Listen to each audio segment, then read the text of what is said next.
नमस्कार। BSc first year की botany की ऑनलाइन क्लासेज में आपका स्वागत है। पिछले वीडियो के अंदर अपन ने पाइथियम के अंदर उसके वेजिटेटिव स्ट्रक्चर, उसके डिजीज सिम्टम्स, इसके अलावा उसके अंदर सेक्सुअल और एसेक्सुअल रिप्रोडक्शन के बारे में पढ़ा था।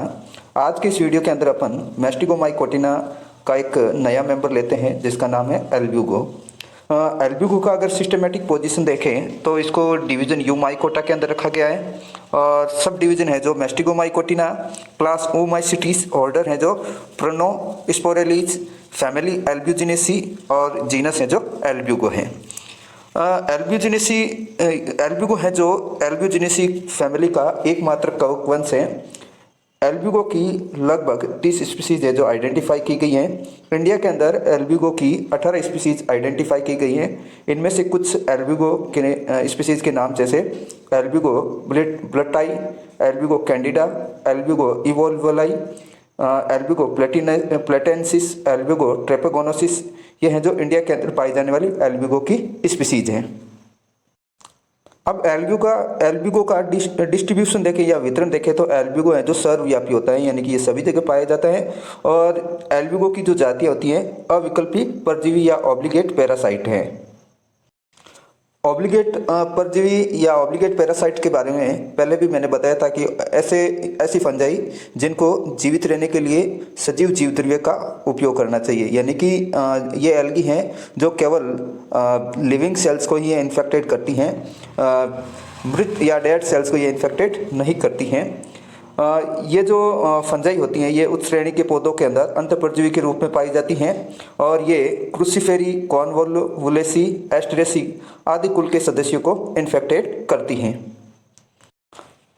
आपके सामने स्क्रीन पर एल्ब्यूगो से इन्फेक्टेड सरसों की लीफ का डायग्राम दे रखा है। इसके अंदर लीफ के ऊपर वाइट पस्टल्स या सफ़ेद कलर के स्पॉट बन जाते हैं जो ये शो करते हैं कि ये एल्ब्यूगो के संक्रमण के कारण ऐसा हुआ है। आपके प्रैक्टिकल में भी जो सरसों की लीफ है उसका डिसेक्शन काटना होगा और उसमें इस एल्ब्यूगो की जो माइसीलियम है उनकी स्ट्रक्चर को देखकर उनको स्टनिंग करना होगा।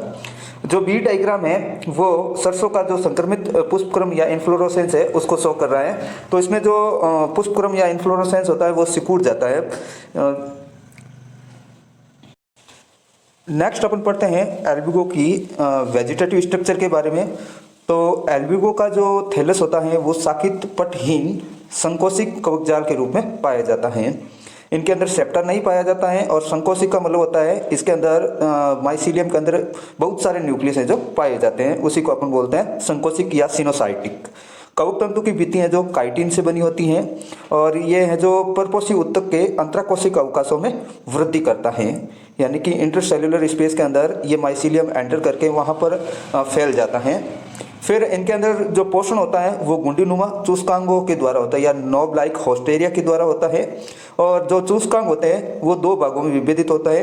ऊपर वाला भाग है जो शीर्ष, जो फुला हुआ भाग है वो शीर्ष कहलाता है और नीचे की तरफ है जो ग्रीवा सदृशीय वृंत के द्वारा, यानी कि ये वृंत होता है और इस वृंत के द्वारा जो ये माइसीलियम या हाइफी से जुड़ा रहता है।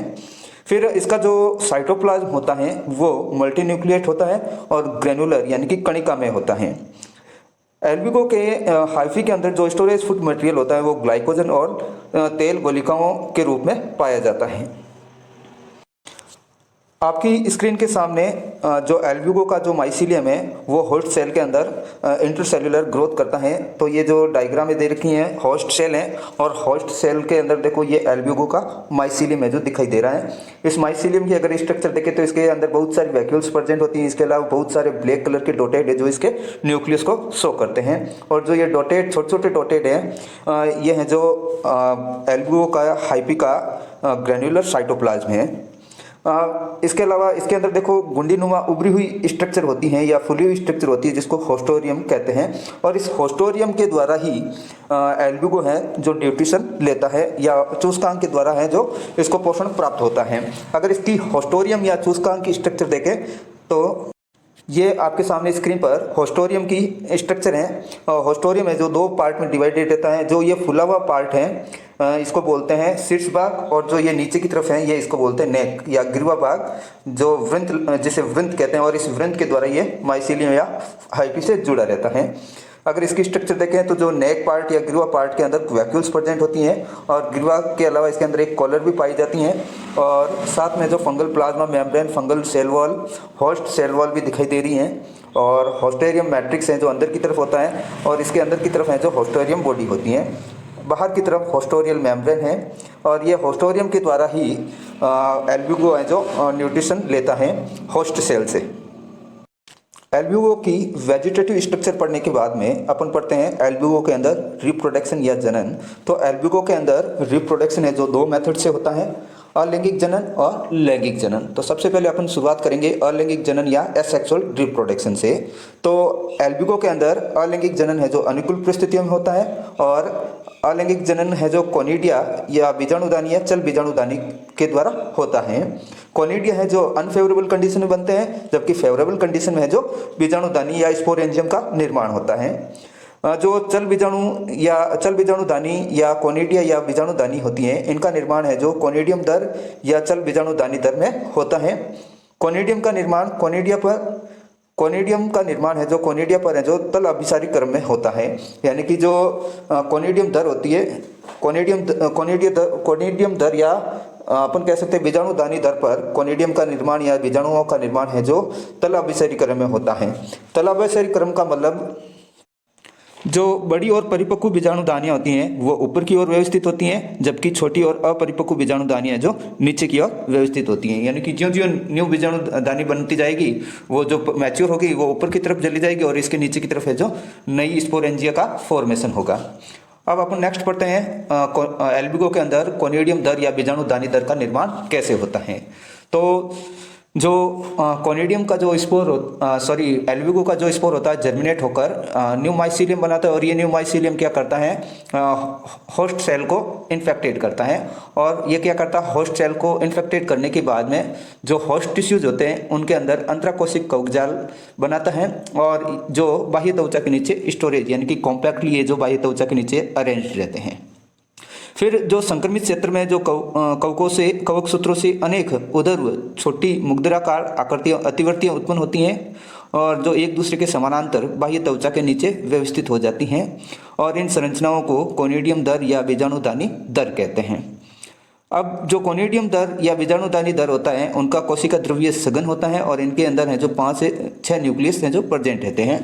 इनका जो ऊपरी भाग होता है वो पतली भित्ति युक्त होता है, जबकि निचला भाग है जो मोटी भित्ति युक्त होता है। कोनिडियम दर की या बीजाणुदानी दर की बात करें तो फिर कोनिडिया या बीजाणुदानी या चल बीजाणुदानी का निर्माण पढ़ते हैं। तो कोनिडिया या बीजाणुदानी या चल बीजाणुदानी का निर्माण है जो कोनिडियम दर या बीजाणुदानी दर या चल बीजाणुदानी दर के शीर्ष सिरे पर श्रृंखला के रूप में होता है। तो बीजाणुदानियों का निर्माण बीजाणुदानी दर के शीर्ष सिरे पर लंबी श्रृंखलाओं के रूप में होता है, और जो बनने वाली बीजाणुदानियां होती हैं वो छोटी पतली भित्तियुक्त गोलाकार और बहुकेंद्र की संरचना होती हैं, और इन बीजाणुदानियों का निर्माण है जो तलाभिसारी क्रम में होता है या बेसिपिटल सक्सेशन सीक्वेंस में होता है।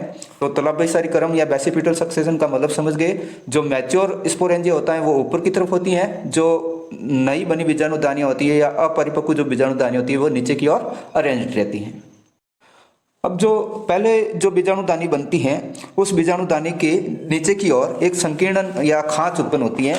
ये खांच क्या करती हैं, परिधि से धीरे धीरे जो केंद्र की ओर बढ़ती है, और अंत में एक अनुप्रस्थ भित्ति द्वारा है जो एक गोलाकार संरचना के रूप में पृथक हो जाती हैं, और इस गोलाकार संरचना को अपन कोनिडियम या बीजाणुदानी कहते हैं। फिर दो जो कोनिडियम होते हैं या जो दो बीजाणुदानियां होती हैं आपस में एक अंतर्वेशी डिस्क के द्वारा अलग अलग रहते हैं, जिसे वियोजक कहते हैं। तो इसमें पढ़ते हैं बीजाणुदानी दर के शीर्ष पर बीजाणुदानी या कोनिडिया की एक लंबी श्रृंखला बन जाती है। फिर दो आसन बीजाणुदानी, आसन का मतलब होता है दो पास सिचुएटेड बीजाणुदानी या कोनिडिया की अनुप्रस्थ भित्तियां क्या करती हैं, फैलकर एक जिलेटिनी अंतर्वेशी या इंटरकैलरी डिस्क का फॉर्मेशन करती हैं, जिसे वियोजक पैड या डिस्जंक्टर कहते हैं। और दो पास उपस्थित बीजाणुदानियां या कोनिडिया वियोजक पैड या डिस्जंक्टर पैड के द्वारा एक दूसरे से पृथक रहती हैं। अब बीजाणुदानियों या कोनिडिया के निरंतर निर्माण के कारण जो परपोसी की एपिडर्मिस होती है उसके ऊपर प्रेशर पड़ता है और वो फट जाती हैं। और कोनिडिया है जो परपोसी की या होस्ट सेल की सरफेस पर है जो श्वेत स्फोटिकाओं या वाइट पस्टुअल के रूप में उत्पन्न होते हैं और जिसे अपन कहते हैं व्हाइट रस्ट डिजीज या श्वेत कीट रोग। नेक्स्ट अपन पढ़ते हैं बीजाणुदानियाँ या जो कोनिडिया बन गए हैं उनका अंकुरण या जर्मिनेशन कैसे होता है। तो जो मैच्योर बीजाणुदानियाँ होती हैं उनका प्रकीर्णन या डिस्पर्जन है जो जल या वायु या अन्य साधनों के द्वारा होता है। और अंकुरण जो कोनिडियम या बीजाणुदानियों का अंकुरण होता है वो प्रकीर्णन के 2 से 3 घंटे बाद हो जाता है। अंकुरण के लिए अनुकूल परिस्थिति में तापमान है जो 10 डिग्री सेंटीग्रेड होना चाहिए और वातावरण है जो नमी युक्त होना चाहिए। ऐसे वातावरण होगा तो बीजाणुदानियों का निर्माण होगा।